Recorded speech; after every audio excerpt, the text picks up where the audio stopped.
بسم الله الرحمن الرحیم. زما پاکستانیانو ورونو، په دې بلوچستان کې یو ټارګټ کلینګ شوی دی، نو یو وکیل مړ دی. نو په هغې باندې دغه روان دي ډېرې خبرې او په دې میډیا او سوشل میډیا باندې. نو وایي چې د هغې دغه موږ په عمران خان باندې دغه کوو، دا په کیس کې اف آی آر کې چې د عمران خان نوم نامزد کوو. نو زه حیران دی د پاکستان خړون قانون دی څنګه چې بټو صاحب پکې تللی دی، د دنیا کسان په دې کې لاړه.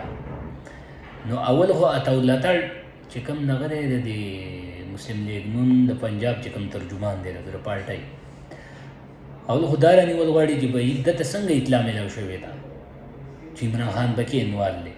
که دته دا پته وي چې عمران خان پکې انوال دی، نو دته به دا نور خلک هم پته وي چې به یې ویشتلی چا دی، په کوم د منصوبه کوم ځای کې جوړه شوې ده. نو زما د مسلم لیگ نون ده، بیا خاص کر زمونږ چې کومې مقدر حلقې دغه دي دا ادارې دي، بیا ته زمونږ دا پیغام ده، خاص کر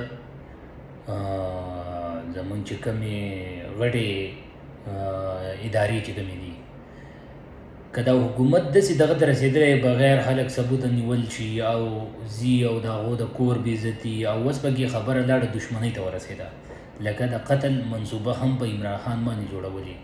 نو دا خو بیا ملک نه دی، یو بدماشانو یو کلی دی، یو د دا صرف دلته بدماشان اوسېږي، دا یو څو پارټۍ نه تېره پارټۍ نه او دا نور څه خلک نه دی. نو زمونږ عمران خان ته دا دغه دی چې وایي د دې بین الاقوامي په سطح باندې بالکل چې چا ته د لاس رسي خپل حکومت راول ټول خلک دغلته ځي او خپل ګیمونه جنګوي را جنګوي. نو تم خپل ګیم جنګوه، بس چې امریکې ته وایي چې یاره ما راولې، که روس ته وایي چې ما راولې، چې په کوم جوړ راځي راشه، خو ځان راوله دا پیره. بس چې بیا به اوسه ګورو چې حکومت دې کله راشي، بیا دا ټیم خبرې دي. والسلام.